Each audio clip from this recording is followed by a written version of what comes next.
Could you walk us through kind of what you were talking to us yesterday about? You have like your three main lines and the theory behind the head-to-head. Now the synthetic runs roughly right here on both sides, all the way around. And then off of here, you can see it comes out and there's two valves. Yeah. So if we need to, we can valve off anything that we need to. But the way irrigation is set up is you throw from head to head. So these heads are going to hit here, here, and here, and so on and so forth all the way through. That's how you lay out an irrigation system. Right. If you look at an irrigation drawing, you'll have circles, basically, for each head. This is to get maximum surface area and to make sure that you're overlapping, but in a manner that you're not overlapping too much to waste. Right. You're not throwing past that head. Right. Because another head's just going to Because another head's coming back to it. So as you lay it out, we can tell exactly how much water is going on that field at any time. So how does the sand base underneath that actual surface level, how does the sand help?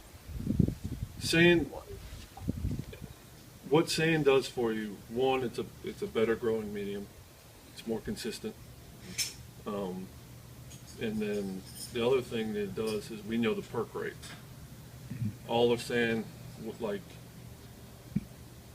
we know exactly what sand we have underneath, and it's tested.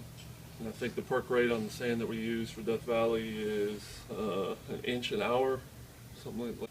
What it does is it's how fast you can move the water through. You want that water to get through and down so they can go out and play and it doesn't affect anything. Another question for you. How would you say that your job working for the Clemson grounds crew helps the safety of our Clemson football players? Well, everything we do is for safety, player safety. No divots, no holes. Has the correct amount of moisture in it. Grass is dense and vigorously growing. All that is for player safety. Like the amount of water that goes in the field directly affects. Yeah, it'll affect how hard the field is. Right.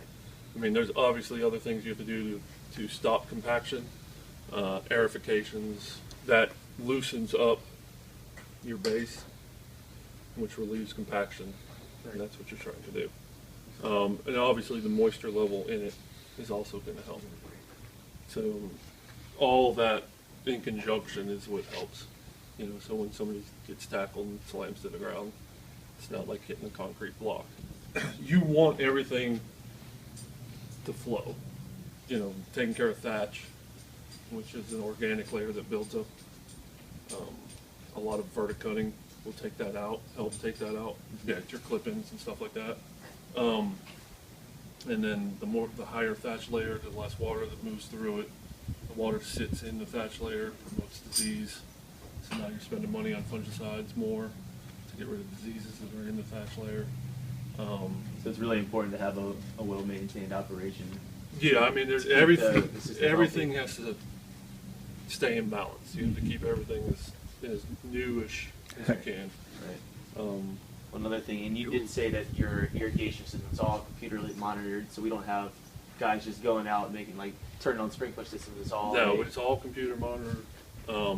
We have irrigation radios that we have two. Me and my boss actually are the ones that usually have them. Monitor water levels. My main job here is irrigation and spraying. I just have one thing. You mentioned the compost that you are planning on building. There's a compost pile out near the rowing facility, if I'm not mistaken. Right. Yeah, we used to send a lot of compost material down to the bottoms. We generate a lot, and it kind of overwhelmed them. So we're kind of on a hiatus from sending stuff down there right now. But we're going to incorporate a new composting area where all our clippings and stuff. Even when we aerify, you know, all the plugs and stuff that we use, we take those plugs and use them on other fields, intramural fields. So you're not bringing in any new material as far as dirt? There isn't any extra water when we irrigate. Okay. We put out the amount of water that is needed to fill the profile. Okay. That's all. So we know when it's saturated.